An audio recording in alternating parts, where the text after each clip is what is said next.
आज सुनते हैं एक कहानी, वो कहानी जो चंदा मामा की, जो परियों की, जो बचपन की, जो सुहाने दिनों की, जो अच्छे दिनों की याद दिलाने वाली कहानी। बहुत पुरानी कहानी सुनाता हूँ। ये कहानी भगवान कृष्ण के समय की कहानी है। एक बार की बात है, भगवान कृष्ण जब बाल्य अवस्था में थे तो अपने गुरु के पास शिक्षा ग्रहण करने के लिए गए। उनके साथ और भी कई मित्र थे जो वहाँ शिक्षा ग्रहण करते थे। भगवान कृष्ण के गुरु, उनके गुरु का नाम था संदीपनी। वो उनके पास शिक्षा ग्रहण करने जाते थे। उन्हीं के गुरुकुल में वहाँ रह करके जैसा उनके गुरु कहते थे वो हर कार्य को वो उनके मित्र किया करते थे। और गुरुदेव जो भी शिक्षा देते थे उसको बड़े ध्यान से ग्रहण करते थे। कि देखिए, एक बार उनके गुरु माता ने कहा, बच्चों जाओ जंगल से कुछ लकड़ियाँ ले आओ, ताकि भोजन बनाने के लिए लकड़ियाँ की ज़रूरत पड़ती है। आप सबको जा कर के लकड़ी लाना है। और लकड़ी लाने के लिए उनको जब जंगल में भेजा गया तो गुरु माता ने कहा कि देखो, भूख लगेगी तो मैं तुम्हें कुछ चने देती हूँ।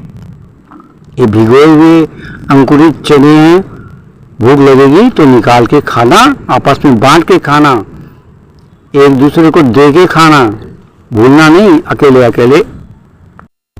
तो गुरु माता उनको समझा करके सारी बात और भेजती है और कहती है कि कुछ और दूं। तो कुछ मित्र कहते हैं कि माता, कुछ भुने हुए चने मिल जाते तो अच्छा था। उन मित्रों में, कृष्ण भगवान के मित्रों में एक मित्र थे सुदामा। वो सुदामा कहते हैं, माता कुछ भुने हुए चने मिल जाते तो अच्छा था। तो माता कहती कि लो, मैं तुम्हें भुने हुए चने भी देती हूँ। ऐसा करके भुने हुए चने भी दे देती है। और फिर निकलते निकलते भी कहती है, आपस में बांट के खाना। देखो सुदामा, इस वक्त तुम हो, बाकी मित्र लोग उधर हैं, मैं तुम्ही को सारी बात समझा के भेज रही हूँ। सबको चने बांट के खाना। सुदामा जी कहते हैं, हाँ हाँ हाँ हाँ माता, हाँ मैं जरूर चने सबको बांट के दूंगा। ऐसा बोल करके सुदामा जी चने लेकर के चले जाते हैं। अब जा करके अपने सारे मित्रों से, सखा चलो, अब हमको जंगल लकड़ी लेने जाना है, माता ने कुछ खाने के लिए दिया है। ऐसा बोल करके सबको लेके चलते हैं। तो कृष्ण भगवान जरा दूर में रहते, वो सुन नहीं पाते कि सुदामा क्या कह रहे हैं। सुदामा के मन में एक ख्याल आता है कि सभी ने तो सुना नहीं है कि क्या खाने के लिए दिया, चलो मैं कुछ तो खा लूँगा, कुछ बांट दूँगा। ये सोच करके चलते हैं साथ में। अब सुदामा के साथ कृष्ण भगवान साथ साथ चल रहे हैं। अब होता ये कि वहाँ जा कर के लकड़ियाँ बिनने लगते हैं और कुछ लकड़ी काट करके इकट्ठी करते हैं। तभी हल्की हल्की बारिश शुरू हो जाती है। तो सब मित्र कहते हैं, आओ सखा, हम सब एक जगह बैठ करके कुछ देर विश्राम करते हैं और कुछ खाते पीते हैं। कृष्ण भगवान और सुदामा दोनों एक जगह बैठ करके चने कुछ खाने पीने की कोशिश करने लगते हैं। तभी कृष्ण भगवान जो लकड़ियाँ बीन के लाए रहते हैं उनको बांधना शुरू करते हैं, क्योंकि कृष्ण भगवान जानते हैं कि जब तक लकड़ियों को बांध के गट्ठर न बनाया जाए उठाना मुश्किल होगा। अब वो अपने इस काम में लग जाते हैं। मौका पाते सुदामा चने, भुने हुए चने निकालता है और निकाल के अकेले अकेले चुपचाप कुटुम कुटुम खाने लगते हैं। उनको बड़ी जोर की भूख लगी रहती है। वो ये भी नहीं बताते कृष्ण भगवान को कि गुरु माता ने कुछ चने दिए हैं। बीच कृष्ण भगवान पूछते भी हैं, सुदामा अरे वो सखा, गुरु माता ने कुछ दिया है क्या खाने के लिए? तो वो झूठ झूठ बोल देते हैं, नहीं मित्र, कुछ नहीं दिए हैं, जो दिए थे और मित्रों को दे दिया, बचे ही नहीं। ऐसा झूठ झूठ बोल देते हैं कृष्ण भगवान से।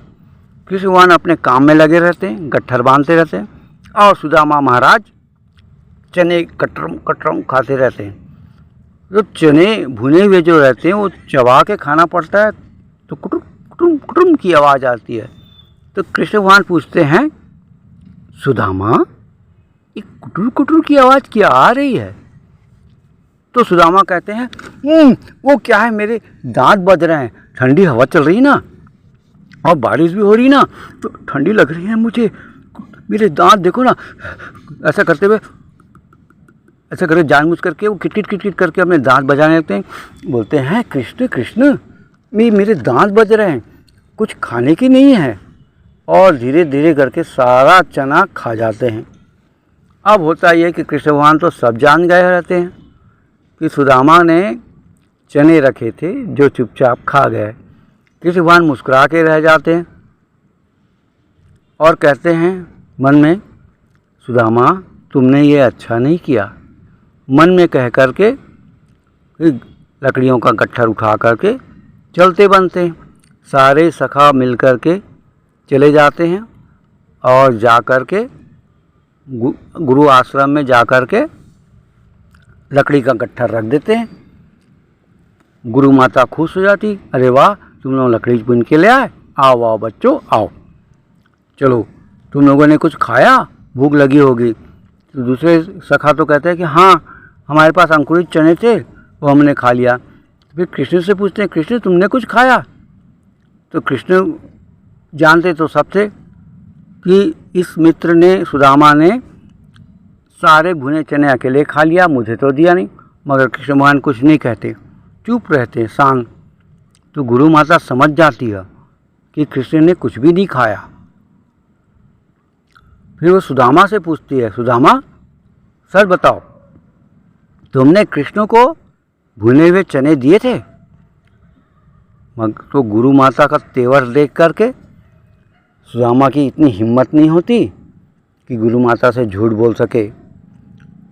वो बोलता है, माता थोड़े से चने जो मेरे हिस्से के थे वो मैंने खाए और थोड़ा सा चना बचा था वो मैं कृष्ण को देने ही वाला था कि वो मेरे हाथ से छूट के गिर गए। इतना बड़ा झूठ सुदामा बोल देता है। कृष्ण भगवान देख के मन में कहते हैं, सुदामा मन ही मन कहते हैं, क्या कर रहे हो तुम, इतना बड़ा झूठ बोल रहे हो, वो भी गुरु माता से। तुम्हें पता नहीं माता पिता और गुरु से कभी झूठ नहीं बोलना चाहिए, वरना इसकी सज़ा विधाता जरूर देता है। विधाता तुम्हें कभी माफ़ नहीं करेगा। अब कृष्ण भगवान मन में ये बोलते हैं तो गुरु माता तो शांत हो जाती है, लेकिन कृष्ण भगवान मन ही मन दुखी होते हैं कि हे सुदामा तुम जब अपने इस कर्म की सज़ा भुगतोगे तो क्या होगा, कौन तुम्हारी सहायता करेगा। और होता भी ये है कि कृष्ण भगवान तो यदुवंशी थे और अच्छे घर परिवार से, भगवान के अवतार थे, इसलिए उनका जीवन तो अच्छा गुजरा।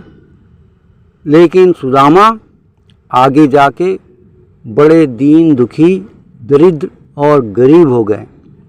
आपको सुदामा और कृष्ण की कहानी मालूम होगी बच्चों, कि जब सुदामा बहुत दीनहीन, गरीब, दुखी, दरिद्र हो गए, उनके पास खाने के लिए भी कुछ नहीं बचा था, बड़े हो गए थे, शादी हो गई थी उनकी, बाल बच्चे हो गए थे और उनकी स्थिति ऐसी थी कि उनके पास कुछ भी नहीं था खाने को।